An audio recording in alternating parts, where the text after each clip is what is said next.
Menjadi remaja yang ingin mencapai kemerdekaan finansial di zaman sekarang bukanlah hal yang mudah. Keterpurukan ekonomi membayangi remaja yang memilih untuk menikah di usia muda.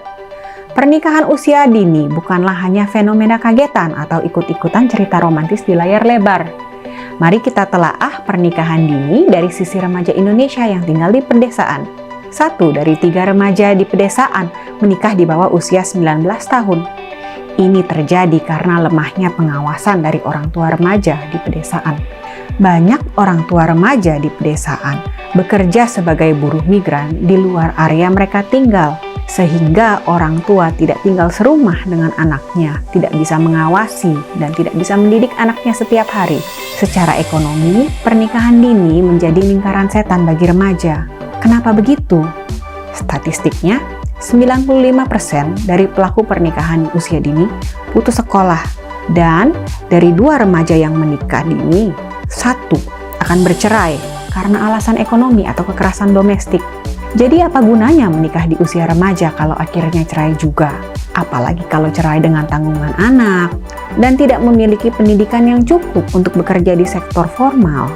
Bagaimana dia bisa membiayai kebutuhan hidup anaknya?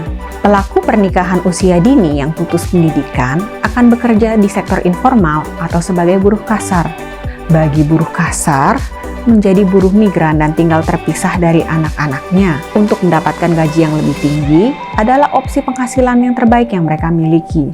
Kalau mau jaga anak, keluarganya nggak makan. Tapi kalau cari uang untuk kasih makan anak, dia nggak bisa mengawasi dan mendidik anaknya di rumah.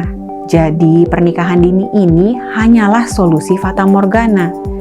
Pernikahan dini memberikan legitimasi sosial dari kesenjangan sistem ekonomi dalam membesarkan anak. Inilah kenapa negara harus hadir untuk memutus keterpurukan ekonomi ini dengan cara menguatkan struktur dan penerapan hukum pernikahan.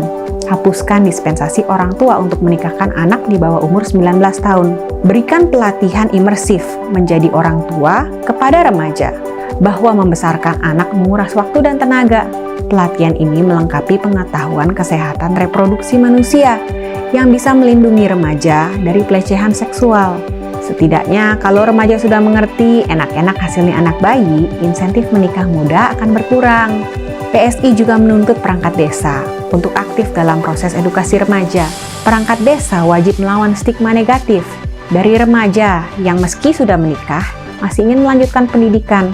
Perangkat desa seharusnya bisa memberikan dukungan, memfasilitasi pendidikan anak-anak ini di sekolah lanjutan. Buruh migran, orang tua mereka, membawa kesejahteraan ekonomi dari lokasi kerja mereka ke desa. Jadi, sudah selayaknya perangkat desa membantu remaja untuk upskilling dan memenuhi potensi ekonomi mereka. Perangkat desa inilah yang harusnya menjadi pengganti orang tua yang bekerja sebagai buruh migran bagi remaja rawan pernikahan dini di desa. Bukannya malah ikut mencibir dan mengasingkan. Janganlah demi memuaskan nafsu gibah kita menghancurkan masa depan orang lain. Memaksa remaja menikah di usia muda adalah langkah bunuh diri kolektif. Hal ini akan memaksa remaja untuk buru-buru cari uang tanpa memperhatikan jalur perkembangan karirnya. Dengan 30% atau sepertiga penduduk berusia di bawah 30 tahun, Indonesia sebenarnya memiliki bonus demografi yang harus dimanfaatkan dengan baik. Supaya Indonesia bisa menikmati bonus demografi ini, remaja Indonesia tidak boleh putus sekolah karena nikah muda. Ayo kita ikut jadi solusi dari permasalahan ini. Indonesia optimis, salam solidaritas.